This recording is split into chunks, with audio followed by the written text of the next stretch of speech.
सभी को सादर नमस्ते। नमस्ते। आइए एक बार गायत्री मंत्र का पाठ करेंगे, मन को सावधान करेंगे और फिर आज की चर्चा को आरंभ करेंगे। ओम भूर्भुवः स्वः तत्सवितुर्वरेण्यं भर्गो देवस्य धीमहि धियो यो नः प्रचोदयात्। ॐ शन्नो मित्रः शं वरुणः शन्नो भवत्वर्यमा शन्न इन्द्रो बृहस्पतिः शं नो विष्णुरुक्रमः।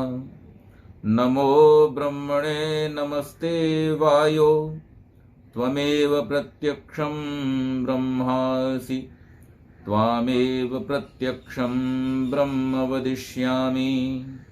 ऋतं वदिष्यामि सत्यं वदिष्यामि तन्मामवतु तद्वक्तारमवतु। अवतु मामवतु वक्तारम् अवतु मामवतु वक्तारम्।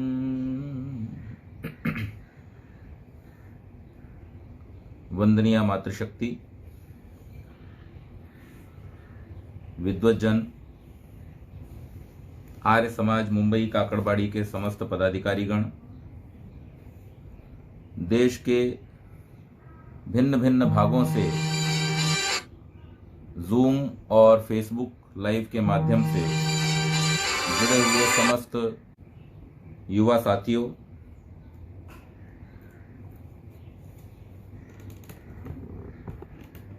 आज का जैसा कि हमारा विषय पूर्व निर्धारित है, मनुष्य से ईश्वर या ईश्वर से मनुष्य।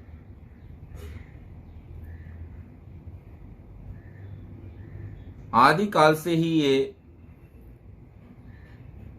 डिबेट का विषय रहा है और ऋषियों ने, मनीषियों ने इसको भरसक प्रयत्न किए हैं कि किस प्रकार से वो ये जान सकें कि ईश्वर क्या है, क्यों है भी कि नहीं है, और उसके होने की क्या आवश्यकता है। और अपनी अपनी दृष्टि से सभी उसके विषय में उपदेश भी करते रहे हैं, बताते जताते भी रहे हैं कि किस प्रकार से हम ईश्वर को जान सकें, समझ सकें। ये सारा का सारा क्रम निरंतर चलता आ रहा है।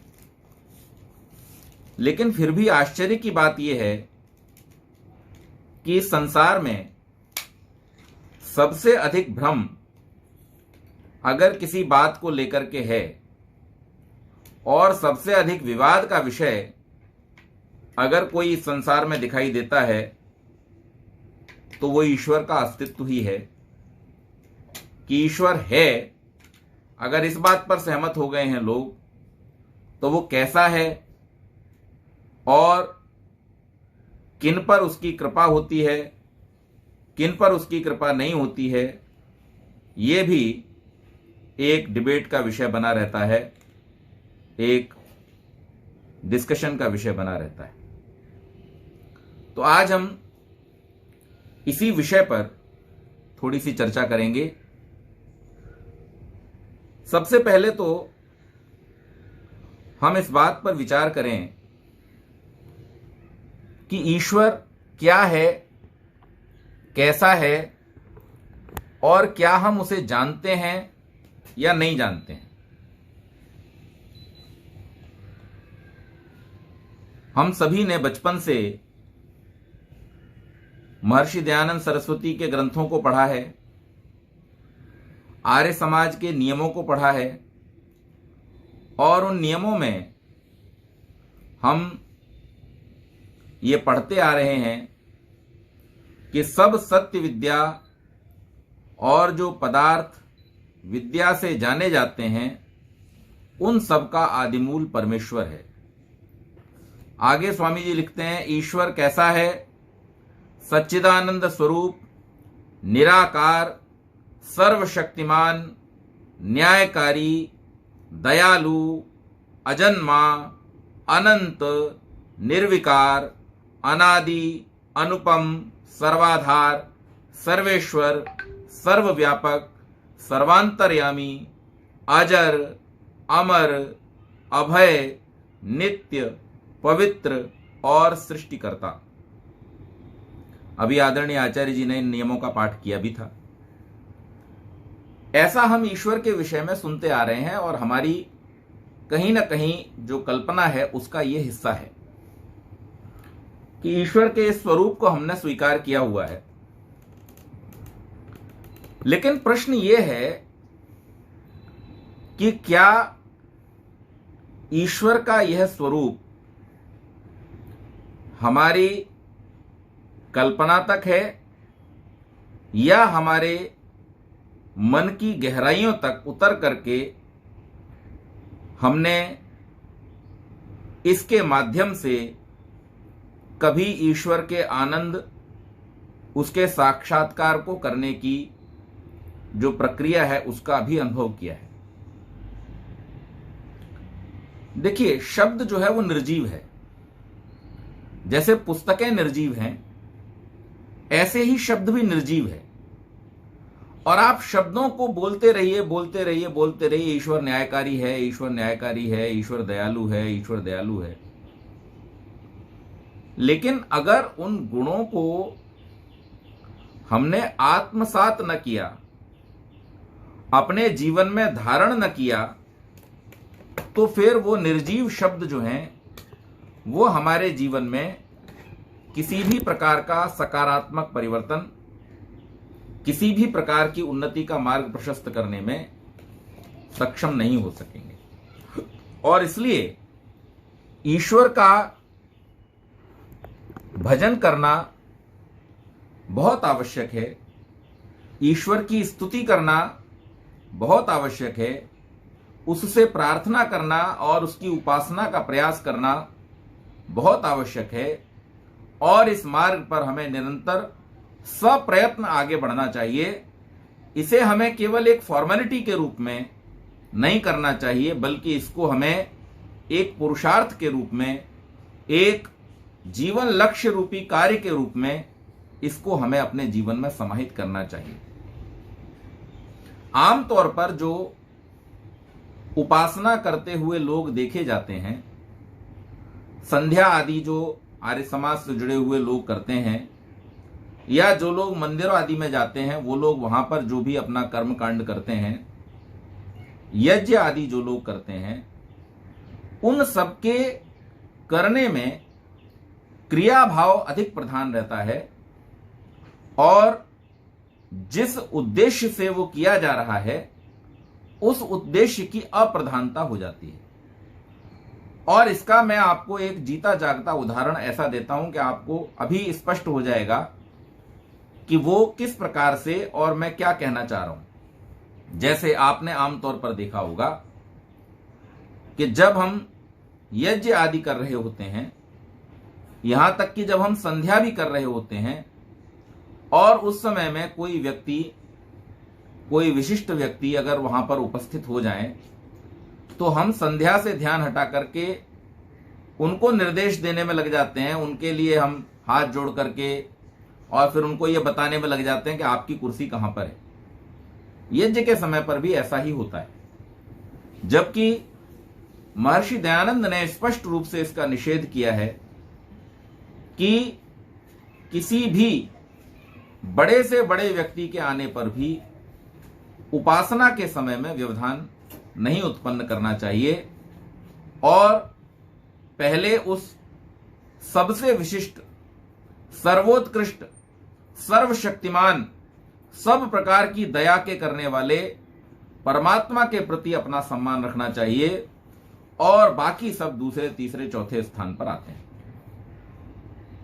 तो इससे हमें यह पता चलता है कि यदि हम ऐसा व्यवहार कर रहे हैं, इसका मतलब हमारी उपासना के समय में या हम जिस समय में उपासना के लिए भी बैठे हुए हैं उस समय में भी वो क्रिया प्रधान अधिक है, भाव प्रधान नहीं है, और इसी कारण से उस एक क्रिया में तुरंत दूसरी क्रिया का व्यवधान हम उत्पन्न कर देते हैं, उसमें डाल देते हैं।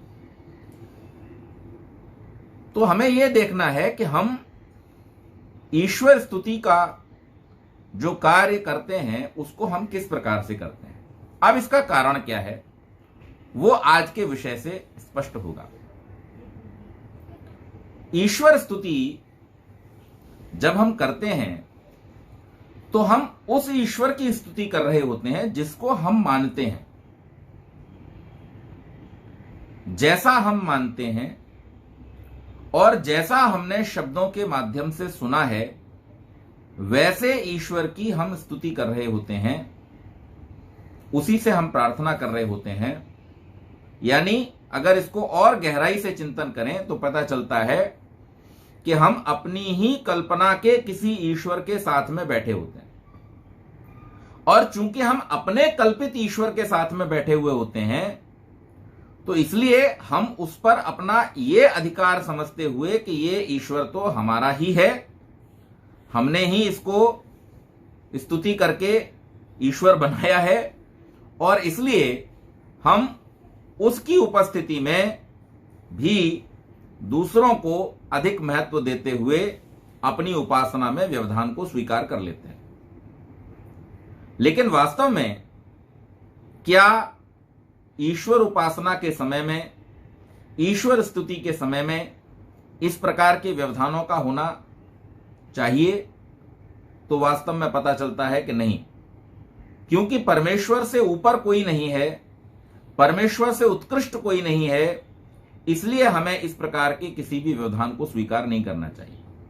अब ये एक बात आई जहां पर हमने ईश्वर के उस रूप को जो हमें दिखाई नहीं देता, जो हमें समझ में नहीं आता, उसके कारण से हम इधर उधर जो दिखाई देने वाली चीजें हैं वहां पर व्यवधान को स्वीकार कर लेते हैं। लेकिन यह देखा जाता है कि जहां जिन लोगों ने अपना ईश्वर ऐसा बना रखा है जो दिखाई देता है, वहां पे यह समस्या और ज्यादा गहरी है, और वहां यह समस्या इतनी गहरी हो जाती है कि वो लोग जहां उन्होंने ईश्वर को मान रखा है, बिठा रखा है, उसके अलावा बाकी सब जगहों पर ईश्वर की उपस्थिति को स्वीकार ही नहीं कर पाते। परिणाम यह होता है कि जब तक मस्जिद में होते हैं, मंदिर या मस्जिद में होते हैं, तो उनके मन में फिर भी थोड़ा सा पवित्रता का भाव होता है। ईश्वर की उपस्थिति को स्वीकार करते हुए अपने मन में थोड़े से सात्विक विचारों को लाने की वो कोशिश करते हैं, लेकिन जैसे ही उस स्थान से हटते हैं वो फिर से अनेक प्रकार के जो व्यवधान, जिनको मैंने कहा, या जो गलत कार्य हैं, उनमें प्रवृत्त हो जाते हैं। एक बहुत प्रसिद्ध कथा है कि काबा में एक बार एक व्यक्ति यात्रा के लिए गया, और वो व्यक्ति जो था जब सो रहा था तो उसने पैर जो कर रखे थे तो वो उनका जो पवित्र स्थान है उसकी तरफ कर रखे थे। वहां मान्यता ऐसी है कि कोई भी उधर पैर करके नहीं सोता, क्योंकि उन्होंने मान रखा है कि बस सबसे पवित्र स्थान खुदा का यही है और इसकी तरफ हम पैर करके नहीं सो सकते। तो वो व्यक्ति इस बात से अनभिज्ञ था और वो उधर पैर करके सो रहा था। तो सारे के सारे लोग जो थे उसको उलाहना देने लगे, और उलाहना देकर के कहने लगे कि भाई तुमको इतना भी पता नहीं है कि किधर तुम पैर करके सो रहे हो, यह खुदा का स्थान है और इधर पैर करके तुम नहीं सो सकते। उस व्यक्ति ने अपने पैरों को समेटा, उठ करके बैठ गया, बैठ करके उनकी बात को स्वीकार भी कर लिया, लेकिन फिर उसने एक छोटा सा प्रश्न किया, और वो प्रश्न ऐसा था कि जिससे उन सब उलाहना देने वालों के बीच सन्नाटा पसर गया।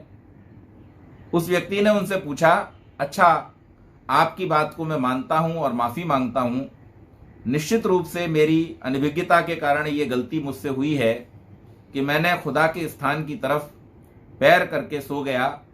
लेकिन अब मैं आपसे ये जानना चाहता हूं, कृपा करके मुझे वो स्थान बता दीजिए जहां पर खुदा नहीं है, मैं उधर पैर करके सो जाऊंगा।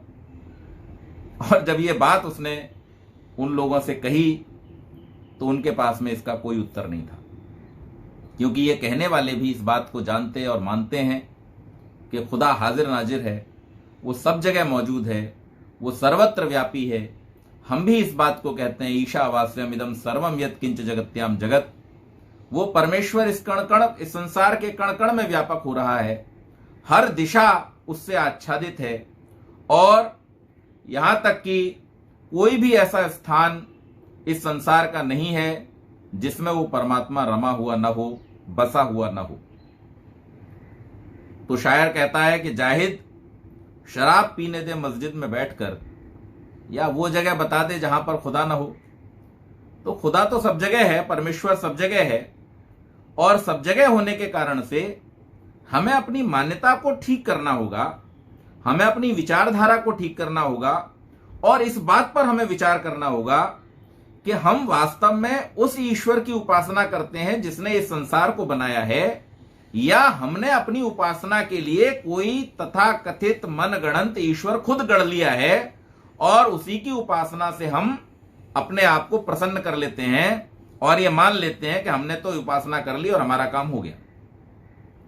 लोग जीवन भर लगे रहते हैं, और जीवन भर लगे हुए भी निरंतर प्रतिदिन सुबह शाम परमेश्वर की अपने ढंग से प्रार्थना, स्तुति, उपासना करते हुए भी उन्हें कभी भी ईश्वर के आनंद की अनुभूति नहीं होती।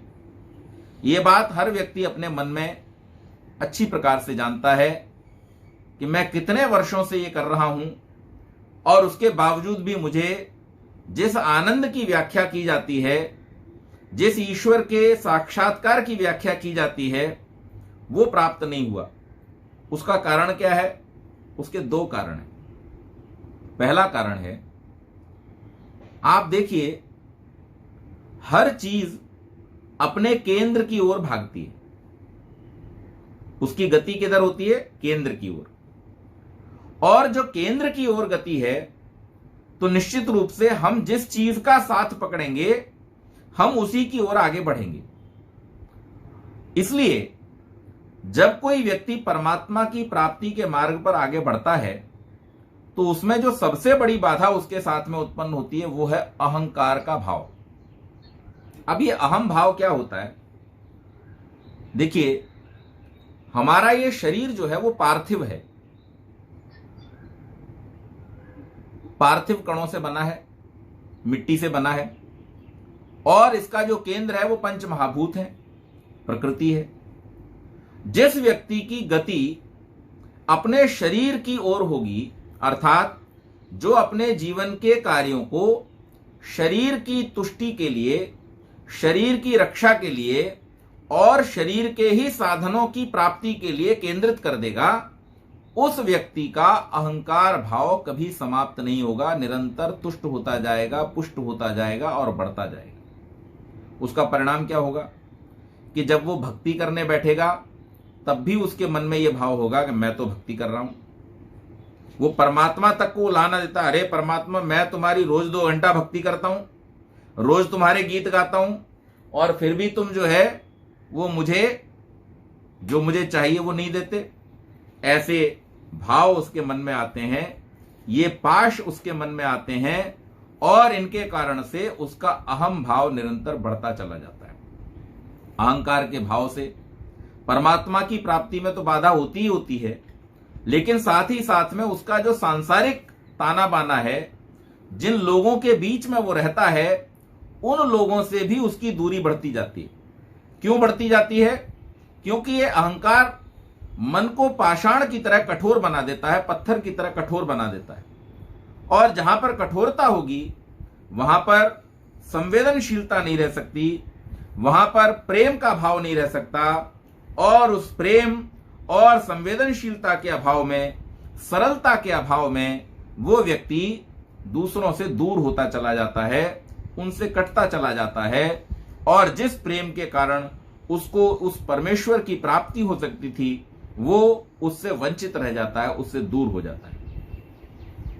प्रेम परमेश्वर की प्राप्ति का सबसे सरल और सबसे उपयोगी साधन है और अहंकार परमेश्वर की प्राप्ति में सबसे कठिन और सबसे मजबूत विरोधी है। मैं आपको एक छोटी सी कहानी सुनाता हूं।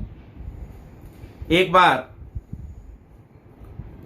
एक राज्य में बहुत समृद्ध मंदिर था जिसके पास अरबों की संपत्ति थी और उस मंदिर का पुजारी बनना अपने आप में एक बहुत बड़ी प्रतिष्ठा का विषय होता था।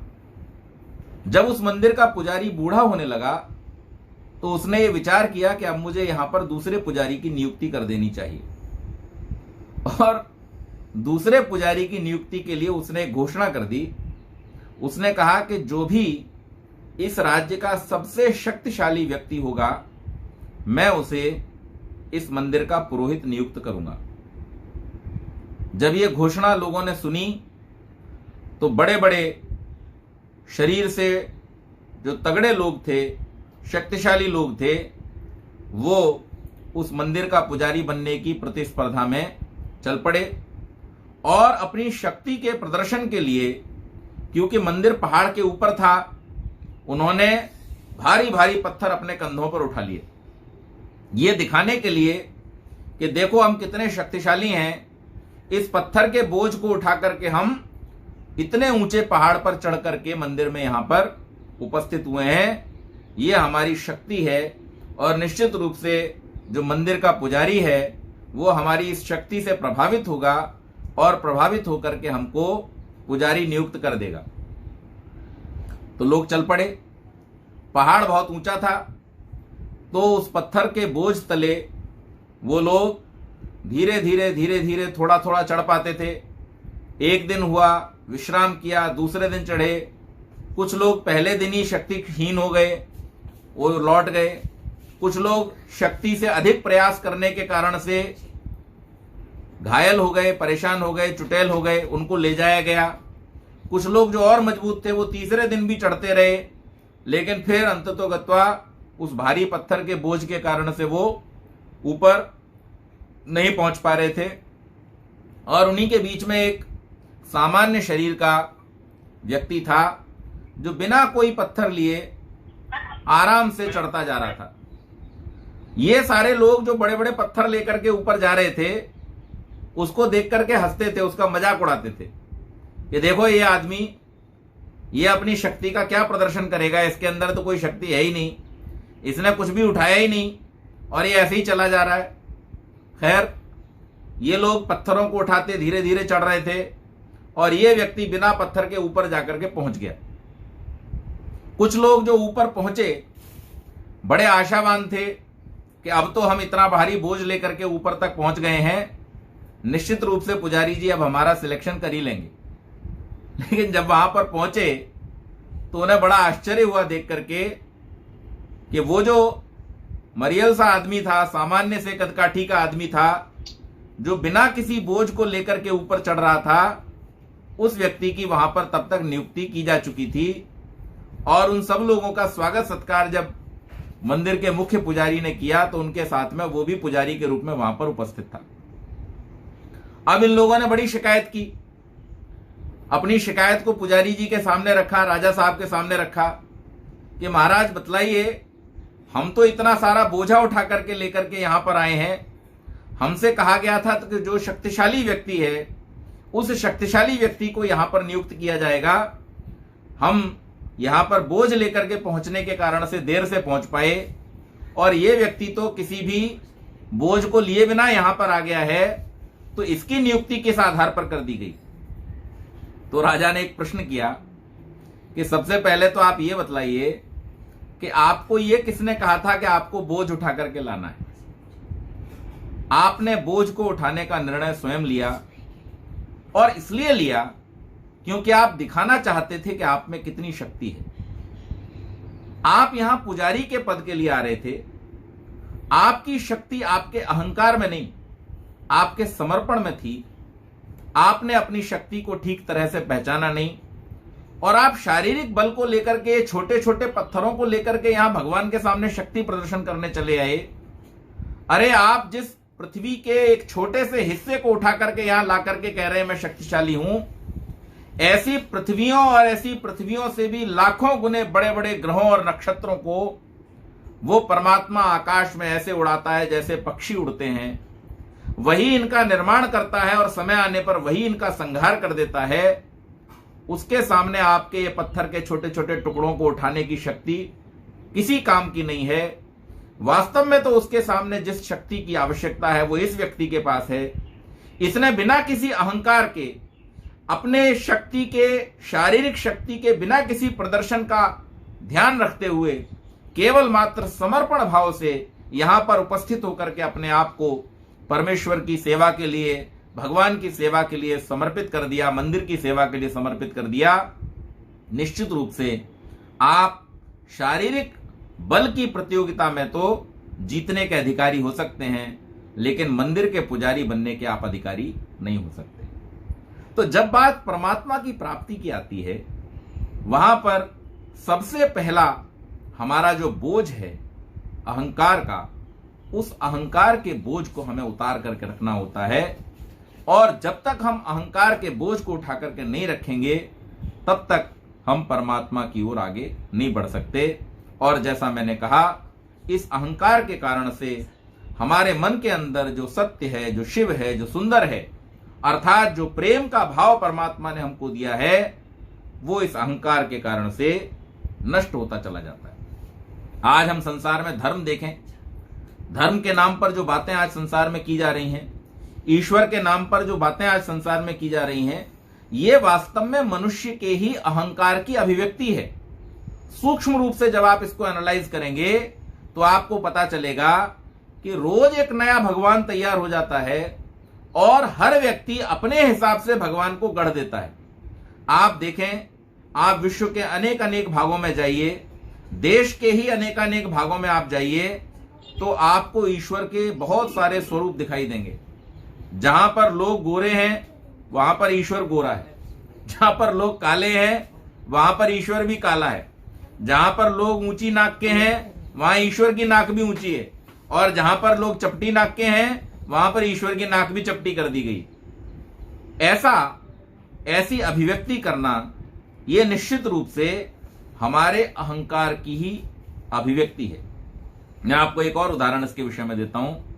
श्वेताश्वतर उपनिषद में आता है कि परमात्मा इस संसार के कण कण में ऐसे व्यापक है जैसे दूध के अंदर मलाई।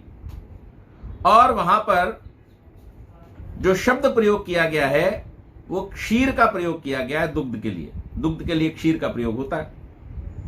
अब उसी कल्पना को अपने अहंकार का रूप देकर के क्या बना दिया गया कि एक व्यक्ति की कल्पना कर ली गई ईश्वर के नाम पर, और उस व्यक्ति को जो वहां पर सर्पिणम शब्द का प्रयोग किया गया था उसके लिए सांप बना दिया गया। जो क्षीर का प्रयोग किया गया था दूध के लिए, उसको वहां पर क्षीर सागर का नाम दे दिया गया, और एक कल्पित व्यक्ति को विष्णु बना करके वहां पर बिठा दिया गया।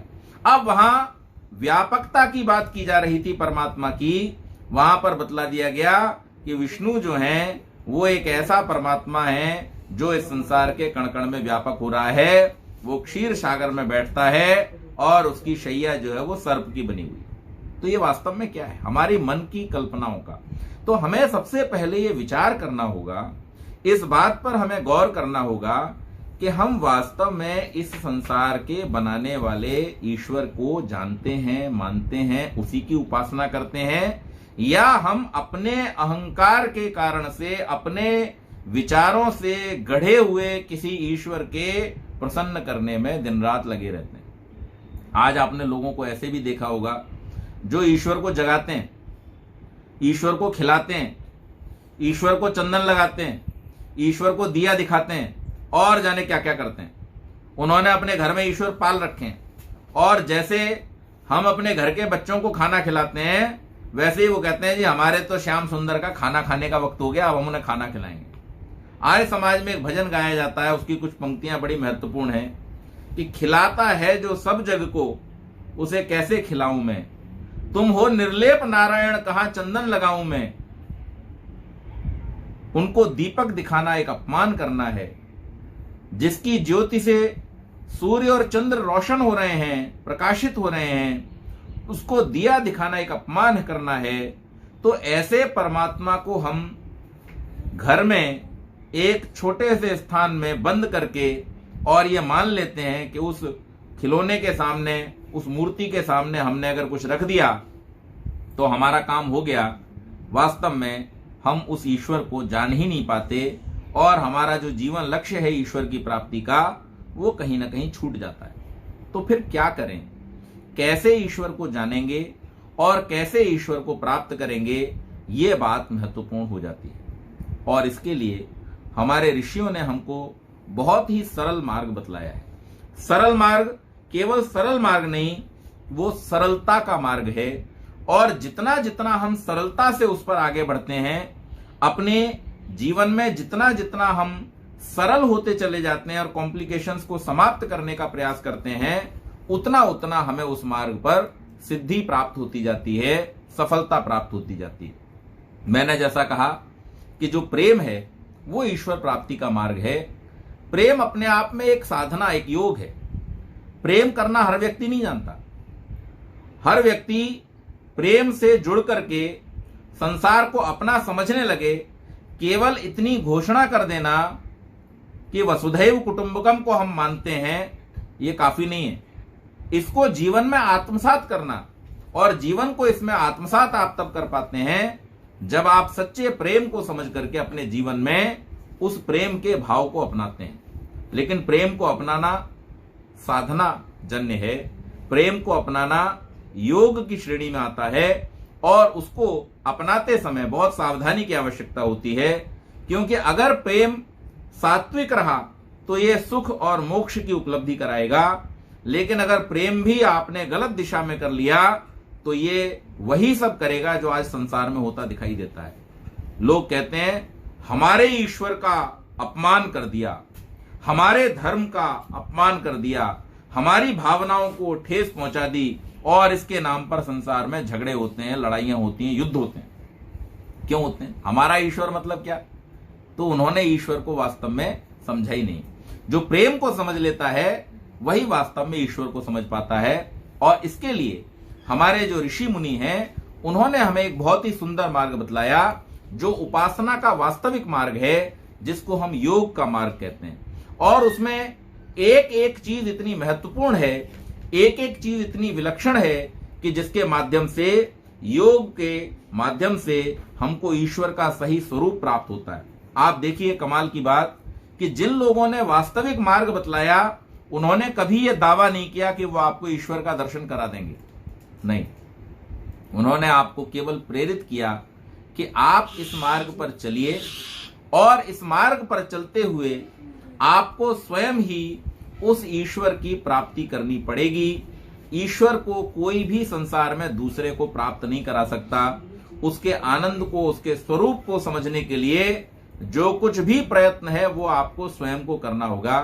केवल मार्ग बतलाया जा सकता है, और वो मार्ग उन्होंने आपको बतलाया। और किस रूप में बतलाया? इस रूप में कि जिससे न किसी की हानि होती है, न किसी को परेशानी होती है, न आपको किसी पर निर्भर रहना पड़ता है, और वो केवल और केवल आपके ही करने से होता है।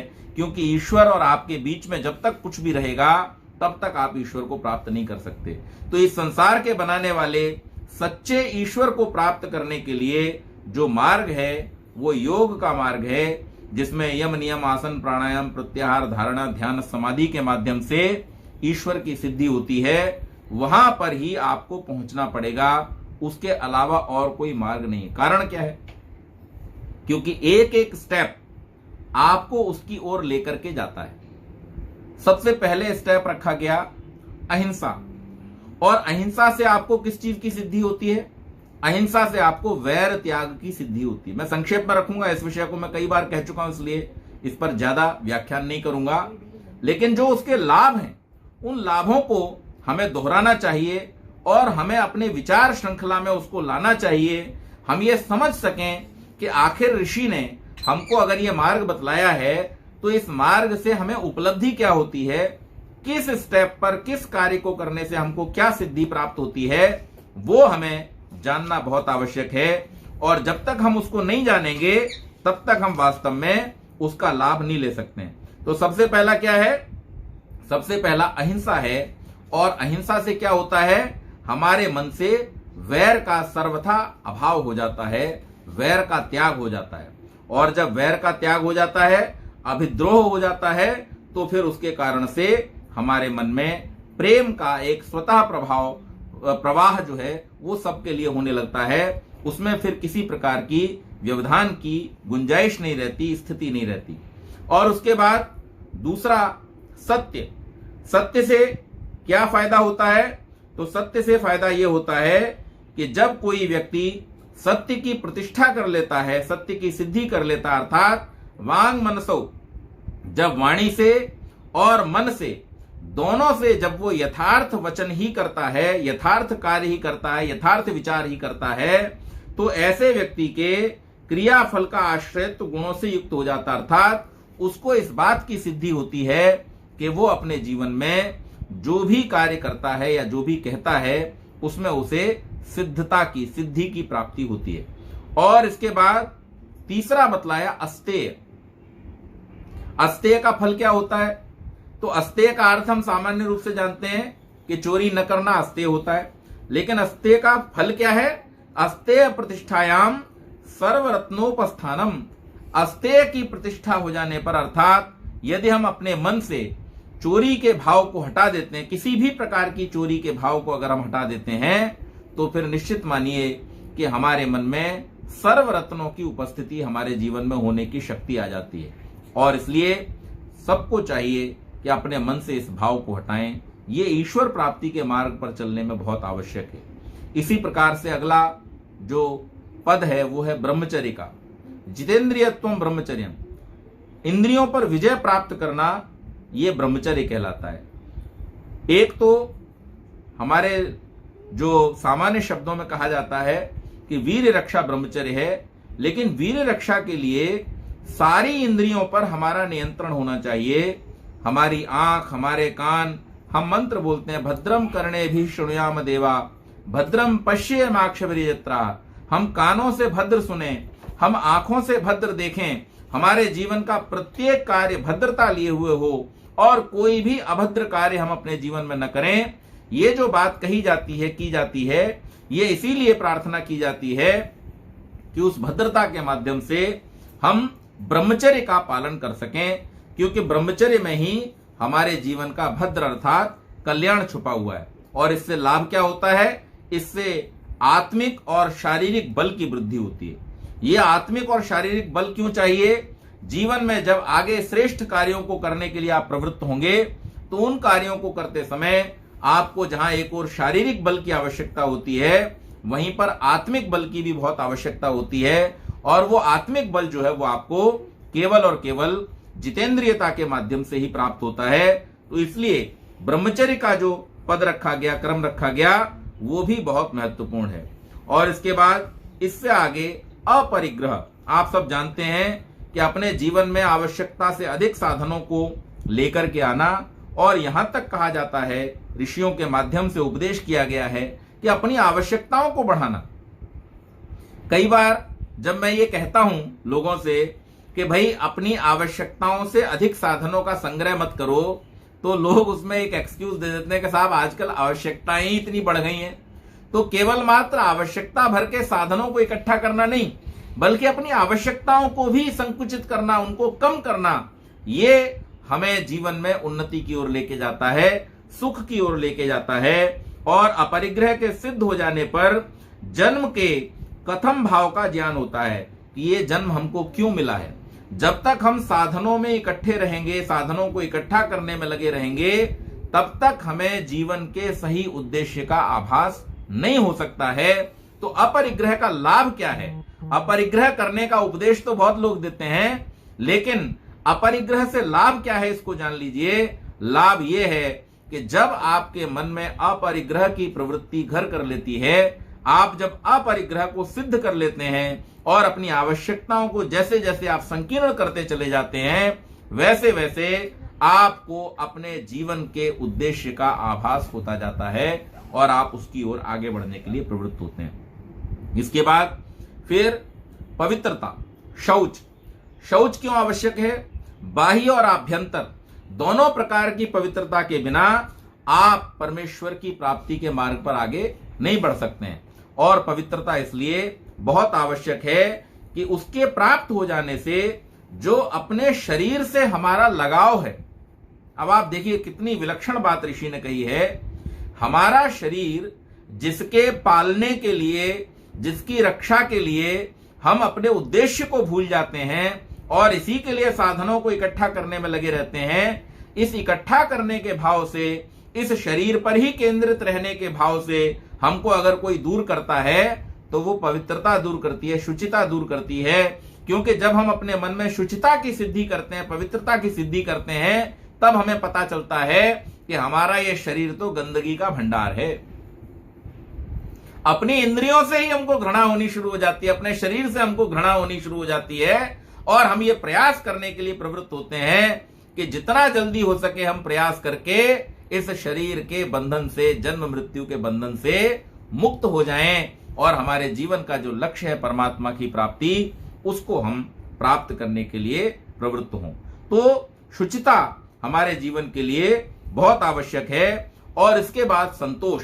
शौच के बाद में क्या है नियम में? संतोष। संतोष से क्या सिद्ध होता है? संतोष तो हम सब जानते ही हैं कि हमें जो कुछ भी पुरुषार्थ पूर्वक मिला है उसमें प्रसन्नता का अनुभव करना। लेकिन उस संतोष से हमें लाभ क्या होता है? तो संतोषात परमम सुखम। महर्षि ने तो ऋग्वेदादि भाष्य भूमिका में यहां तक लिख दिया है कि संतोष का सुख ही मोक्ष का सुख है। तो अगर आप जीते जी मोक्ष का सुख प्राप्त करना चाहते हैं, आप आनंद लेना चाहते हैं परमात्मा का, तो आपको अपने मन में संतोष की स्थापना, संतोष की सिद्धि करनी होगी। और जब आप संतुष्ट होना सीख जाएंगे, कंटेंटमेंट जब आपके जीवन में आ जाएगा कि आपने जो कुछ भी किया अपने पूरे एफर्ट्स के साथ में किया, लेकिन फल के रूप में जो कुछ भी प्राप्त हुआ, गीता के उस श्लोक को ध्यान में रखते हुए कि हमारा अधिकार कर्म करने पर था, वो हमने पूरे अच्छे प्रकार से कर दिया।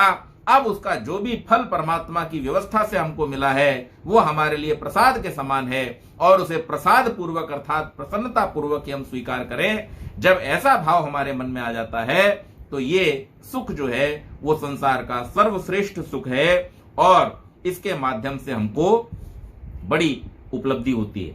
इसी प्रकार से द्वंद्व सहनम तप, धर्मानुष्ठाने द्वंद्व सहनम तपः। धर्म के अनुष्ठान में जब हम सुख दुख हानि लाभ इनकी चिंता करते बिना जब निरंतर उसी का अनुष्ठान करते रहते हैं, अर्थात उसी के लिए तत्पर रहते हैं, तो वो तप की श्रेणी में आता है। और उस तप के माध्यम से हमको लाभ क्या होता है कि तप के अनुष्ठान द्वारा अशुद्धि का क्षय, हमारे मन की, हमारी बुद्धि की, हमारे चित्त की जो भी अशुद्धियां हैं उन अशुद्धियों का क्षय होता है। शारीरिक तप के माध्यम से जो शरीर की अशुद्धियां हैं उनका क्षय होता है। और इसलिए जब शरीर में और मन में और बुद्धि में हम तप की प्रतिष्ठा करते हैं तो उससे हमें किसकी? पवित्रता की सिद्धि होती है, पवित्रता की प्राप्ति होती है और इन पर हमारा नियंत्रण होता है। इसी प्रकार से स्वाध्याय, ये थोड़ा सा इंपॉर्टेंट विषय है। मैं मंत्री जी की आज्ञा मांगूंगा कि 2-3 मिनट मुझे और अलाउ कर दें इस विषय पर आगे बढ़ते हुए कि स्वाध्याय जो है वो क्या है। स्वाध्याय के विषय में हमने बहुत कुछ सुना होगा, लेकिन ऋषि को हम सुनने का प्रयास करें। ऋषि स्वाध्याय के विषय में क्या कहते हैं कि स्वाध्याय 2 चीजों से होता है, एक ग्रंथों का पढ़ना और दूसरा प्रणव का जाप। अब आप प्रणव का जाप करके भी स्वाध्याय कर सकते हैं और उससे भी आपकी बुद्धि की वृद्धि होगी, उससे भी आपकी बुद्धि प्रज्वलित होगी, प्रकाशित होगी। तो इसलिए जो व्यक्ति स्वाध्याय करता है अर्थात ग्रंथों के माध्यम से, वेदादि सद शास्त्रों के माध्यम से ज्ञान की प्राप्ति में तत्पर होता है और उसके साथ साथ जो प्रणव का जाप करता है अर्थात ओम का जाप करता है, उस व्यक्ति को स्वाध्याय की सिद्धि होती है। स्वाध्याय की सिद्धि से लाभ क्या है? क्यों करें स्वाध्याय? तो स्वाध्याय से परमात्मा का मिलन होता है।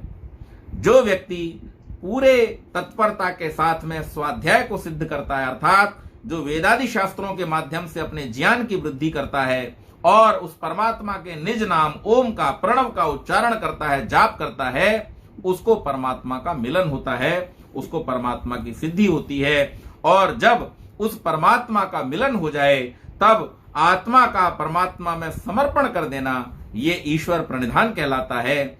और ये ईश्वर प्रणिधान जो है, इसके माध्यम से क्या होता है, तो इसके माध्यम से हमको समाधि की सिद्धि होती है। योग के जिन 8 अंगों की चर्चा महर्षि पतंजलि ने की है, परमात्मा की प्राप्ति के लिए, सिद्धि के लिए, कैवल्य की प्राप्ति और सिद्धि के लिए, आत्मोन्नति, आत्मशुद्धि, आत्म साक्षात्कार के लिए, उसमें जो सबसे महत्वपूर्ण है वो यम और नियम है। और मैंने अभी आपको बतलाया कि जहां वैर त्याग से शुरू करके, अहिंसा से शुरू करके ईश्वर प्रणिधान तक महर्षि पतंजलि लेकर के जाते हैं, तो ईश्वर प्रणिधान के फल के रूप में वो बतलाते हैं कि ईश्वर प्रणिधान से ही समाधि की सिद्धि होती है। और स्वाध्याय, जिसमें वेदादि सदशास्त्रों का ज्ञान और प्रणव का जाप है, उसके माध्यम से हमें ईश्वर का साक्षात्कार होता है। तो इसको करने के लिए फिर बैठने उठने के लिए आसन, प्राणायाम आदि आदि का महत्व है, लेकिन वास्तव में जो फाउंडेशन है, जो आधारशिला है उस ईश्वर की प्राप्ति की, वो यम और नियमों पर आधारित है, जिनकी आमतौर पर उपेक्षा कर दी जाती है। तो इसलिए हम अपने मनगढ़ंत ईश्वरों के उपासना करने का दंभ न पालें, मनगढ़ंत ईश्वरों के सानिध्य का अपने मन में दंभ न पालें, अपने मनगढ़ंत ईश्वरों को भोजन कराने और उनके सामने दीप जलाने का दंभ न पालें, अपितु इस संसार के बनाने वाले उस सच्चे परम पिता परमेश्वर, जो दीप तो छोड़ दीजिए, सूर्य जैसे और सूर्य से भी अनंत गुने बड़े अनेकानेक नक्षत्रों को प्रकाशित कर रहा है, उस प्रकाशवान ईश्वर से, उसके भर्ग से हम अपने जीवन को प्रकाशित करने के लिए तत्पर हों और हम ये माने, जाने और समझें कि ईश्वर से हम हैं, हमसे ईश्वर नहीं है। मनुष्य ने आज ईश्वर को स्वयं से मान लिया है, यही उसकी अवनति का कारण है, यही उसके अहंकार आदि दोषों का कारण है। तो इससे हम बचें और अपने जीवन को ईश्वर के सानिध्य से प्रकाशित करें। ये थोड़ी सी चर्चा मैंने की, समय अधिक लिया, इसके लिए मैं क्षमा चाहता हूं। बहुत बहुत धन्यवाद। धन्यवाद आदरणीय नागेश जी। परमेश्वर की उपासना के लिए बड़ा ही सुंदर आपने अपने विचार रखे कि हम अहंकार के बोझ को, अहंकार को त्याग कर उस परमेश्वर की प्राप्ति के लिए परमेश्वर की उपासना करें। हमारे अंदर परमेश्वर की उपासना या पूजा करते वक्त भक्ति या भाव होने चाहिए। सिर्फ अपने मनगढ़ंत विचारों से हम ऐसा नहीं करें। और योग के आधार पर जो भी नियम आपने बताए, जो हमारे महर्षि पतंजलि ने बताए, उसके आधार पे हम उस परमेश्वर की उपासना कर सुख की ओर, मोक्ष की ओर जा सकते हैं। अगर हम दीपक जलाते हैं तो हमारा भाव ये होना चाहिए कि परमेश्वर जिस तरह से छोटा दीपक प्रकाशमय है, अंधेरे को दूर कर रहा है, इस तरह हमारा जीवन भी प्रकाशमय रहे, अंधेरा हमारे जीवन से दूर रहे। इस भावना के साथ दीपक जलाएं, ना कि हम परमेश्वर को दीपक दिखाएं कि ये हम आपको उजाला दे रहे हैं।